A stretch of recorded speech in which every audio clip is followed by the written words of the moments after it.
Hello everybody, I am doctor Rati Sharma Dubey और आज हम एक टाइप ऑफ लर्निंग के बारे में बात करेंगे जिसका नाम है इंस्ट्रूमेंटल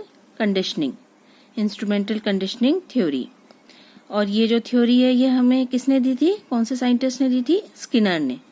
ठीक है, instrumental conditioning is a type of learning और इसे हम ऑपरेंट कंडीशनिंग भी कहते हैं। अब देखते हैं, आगे बढ़ते हैं तो ये देखते हैं कि इसको हम इंस्ट्रूमेंटल क्यों कहते हैं, why it is called instrumental. तो इस क्या लिखा है कि some behaviour is instrumental in bringing out a result that will decide that the behaviour will tend to occur again in the future और नॉट। इसलिए इसको इंस्ट्रूमेंटल बोलते हैं क्योंकि कोई बिहेवियर जो है वो हमारा इम्प्लीमेंट हो रहा है, इंस्ट्रूमेंटल है इन bringing out a result that will decide, जो ये रिजल्ट डिसाइड करता है कि वो बिहेवियर आगे फ्यूचर में रिपीट होगा या नहीं होगा। ठीक है, इसलिए हम इसको इंस्ट्रूमेंटल कहते हैं, इंस्ट्रूमेंटल कंडीशनिंग। तो ये एक टाइप ऑफ लर्निंग है। अब देखिए आगे बढ़ते हैं। रीइंफोर्समेंट क्या होता है? रीइंफोर्समेंट होता है एन एनवायरमेंटल इवेंट और a result of behaviour that makes that behaviour more likely to occur again is known as reinforcement. कि एक ऐसा एनवायरमेंट इवेंट या फिर ऐसा नतीजा है किसी बिहेवियर का जो उस बिहेवियर को मोर लाइकली कर देता है कि वो आगे भी रिपीट हुए, तो उसे रीइंफोर्समेंट कहते हैं। अब पॉजिटिव रीइंफोर्सर्स क्या होते हैं देखते हैं। Stimulus followed by a behaviour increases the likelihood that the behavior will be made again, है ना। एक ऐसा स्टिमुलस, पॉजिटिव रीइंफोर्सर क्या होता है कि एक ऐसा stimulus followed by behaviour, behaviour के बाद जो हम स्टिमुलस दे रहे हैं, increases the likelihood that the behaviour will be made again, तो वो पॉजिटिव रीइंफोर्सर होता है जो हमारे बिहेवियर को और बढ़ाता है। इस पॉजिटिव रीइंफोर्सर को देने से हमारा जो बिहेवियर है और बढ़ता है कि वो फ्यूचर में और आगे होगा, रिपीट होगा। अब देखते हैं नेगेटिव रीइंफोर्सर क्या होता है। नेगेटिव रीइंफोर्सर एक्चुअली कोई नॉक्शियस या ऑफुल कोई बैड स्टिमुलस होता है ना। तो behavior is performed in order to avoid negative reinforcer, that is the noxious stimulus. जो भी behavior perform हो रहा है वो इस negative reinforcer को avoid करने के लिए, prevent करने के लिए behavior होता है। तो एक तरीके से इसको हम एक noxious stimulus को prevent करने के लिए behavior perform किया जाता है, तो इसलिए उसका likelihood उस behavior का फ्यूचर में होने का बढ़ जाता है। अब देखते हैं कि पॉजिटिव रीइंफोर्समेंट और नेगेटिव रीइंफोर्समेंट क्या होते हैं, है ना। हमने पढ़ लिया पॉजिटिव रीइंफोर्सर, नेगेटिव रीइंफोर्सर। अब पॉजिटिव रीइंफोर्समेंट और नेगेटिव रीइंफोर्समेंट पढ़ेंगे। इस दोनों में क्या होता है कि सबसे पहले तो कि इंक्रीज होता है कि likelihood of behaviour to occur again in the future. दोनों में ही देखिए बिहेवियर इज इंक्रीज्ड, और लेकिन इसमें भी increase in likelihood of behaviour in the future. लेकिन इसमें डिफरेंस क्या है कि इसमें हम गिविंग अ पॉजिटिव रीइंफोर्सर, हम कोई पॉजिटिव रीइंफोर्सर दे रहे हैं बिहेवियर बढ़ाने के लिए, उस बिहेवियर को आगे भी फ्यूचर में बढ़ाने के लिए हम एक पॉजिटिव रीइंफोर्सर दे रहे हैं।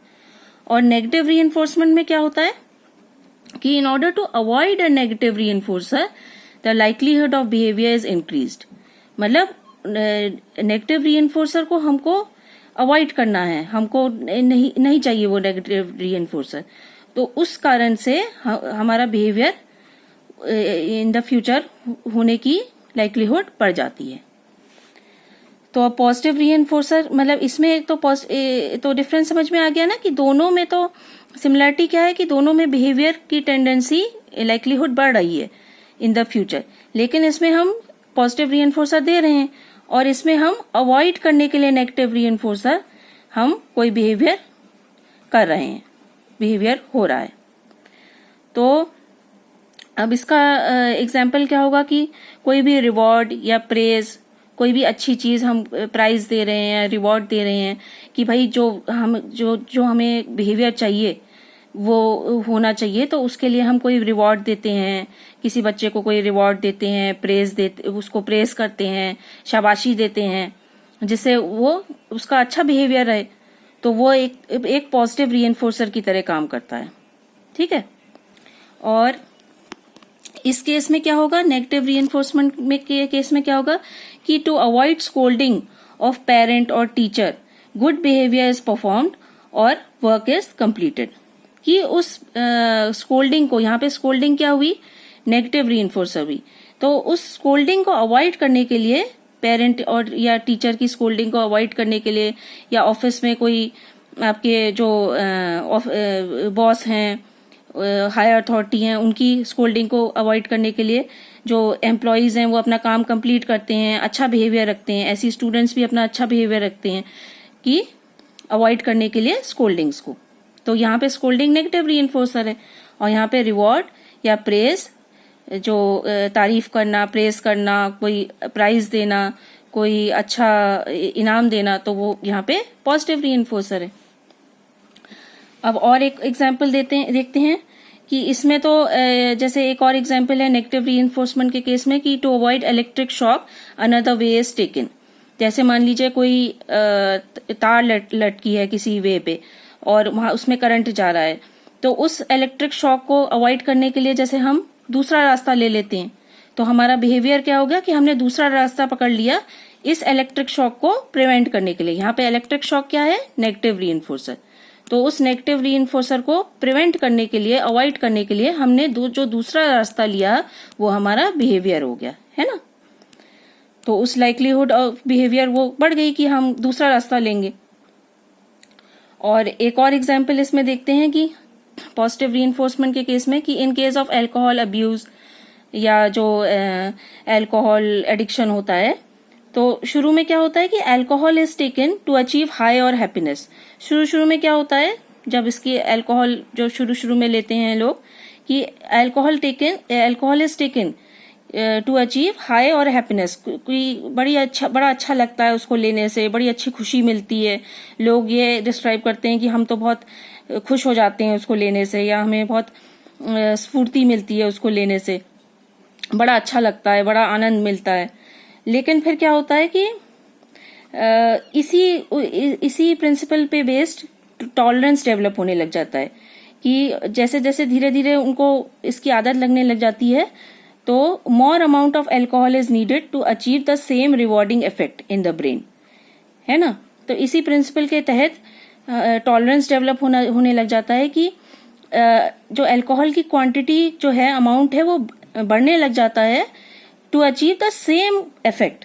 कि पहले तो हमें थोड़े से पेशेंट को थोड़े से अल्कोहल से ही हैप्पीनेस या हाई जो भी उसको अच्छा लगता था तो वो मिलता था, लेकिन अब उसको ज्यादा अमाउंट की जरूरत पड़ती है वही सेम इफेक्ट लाने के लिए, वही सेम रिवॉर्डिंग इफेक्ट लाने के लिए उसको ज्यादा अमाउंट ऑफ अल्कोहल की जरूरत पड़ती है।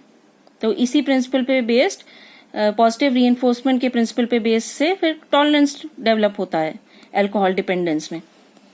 और इसमें क्या होता है कि नेगेटिव रीइंफोर्समेंट में अगर हम देखें तो इसमें इन केस ऑफ एडिक्शन आगे चल के क्या होता है, जब डिपेंडेंस होता है आगे चल के क्या होता है कि in case of alcohol addiction या किसी भी तरीके का एडिक्शन में, to avoid withdrawal features alcohol is taken और एनी अदर सब्सटेंसेस टेकन।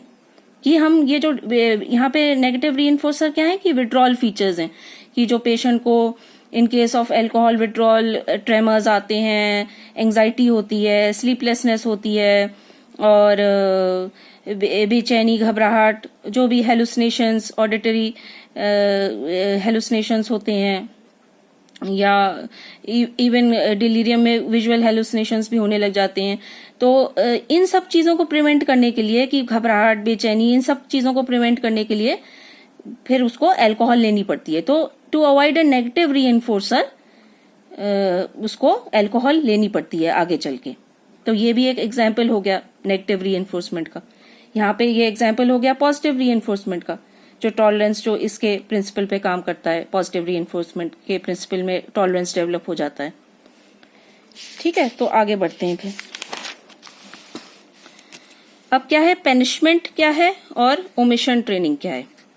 अब इन दोनों चीजों में एक चीज क्या कॉमन है कि इसमें दोनों में ही डिक्रीज होता है likelihood of behaviour to occur again. मतलब पिछले दोनों चीजों में पॉजिटिव रीइंफोर्समेंट और नेगेटिव रीइंफोर्समेंट में तो बिहेवियर का लाइक्लीहुड बढ़ता था कि वो फ्यूचर में अगेन होगा, लेकिन इसमें क्या होगा कि decrease the likelihood of behaviour to occur again, दोनों ही चीजों में। लेकिन पनिशमेंट में giving punishment decreases the likelihood of behaviour to occur again, और ओमिशन ट्रेनिंग में क्या होता है कि ओमिशन या सेसेशन या रिमूविंग अ पॉजिटिव रीइंफोर्सर, किसको रिमूव करते हैं, पॉजिटिव रीइंफोर्सर को रिमूव करते हैं, which decreases the likelihood of behaviour to occur again. ठीक है, तो इसमें तो हम दे रहे हैं पनिशमेंट और इसमें हम पॉजिटिव रीइंफोर्सर रिमूव कर रहे हैं, लेकिन दोनों में ही likelihood of behaviour to occur again decrease हो रहा है। अब इसका एग्जांपल देखते हैं कि स्कोल्डिंग और making notorious students stand outside the class decreases the bad behaviour.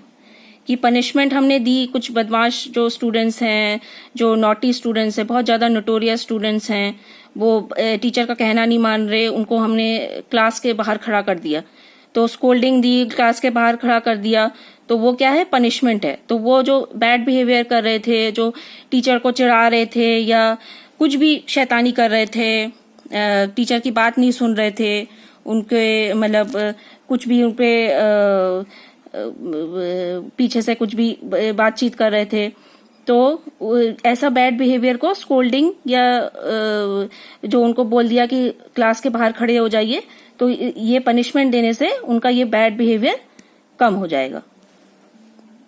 और इसमें क्या होता है कि इसमें हमने पढ़ा था कि पॉजिटिव रीइंफोर्सर को रिमूव करने से वो बैड बिहेवियर डिक्रीज हो जाएगा। तो जैसे कोई बच्चा है जो बहुत शैतान बच्चा है, बहुत शैतानी करता है, सुनता नहीं है, चिढ़ाता रहता है सबको, तो उसको मम्मी ने बोला कि मैं तुमको खाना नहीं दूंगी। एक उसका जो पॉजिटिव रीइंफोर्सर है, जो उसको जो अच्छा लगता है, जो चीज अच्छी लगती है खाने में, जो भी चीज अच्छी लगती है, तो मम्मी ने बोल दिया कि मैं तुमको खाना नहीं दूंगी। या जब तक तुम अपना बैड बिहेवियर डिक्रीज नहीं करते, जब तक तुम जो ये तुम शैतानी करते रहते हो उसको बंद नहीं करते, तो मैं तुमको टीवी नहीं देखने दूंगी। तो उन्होंने टीवी ऑफ कर दिया। तो इसलिए removing a positive reinforcer decreases the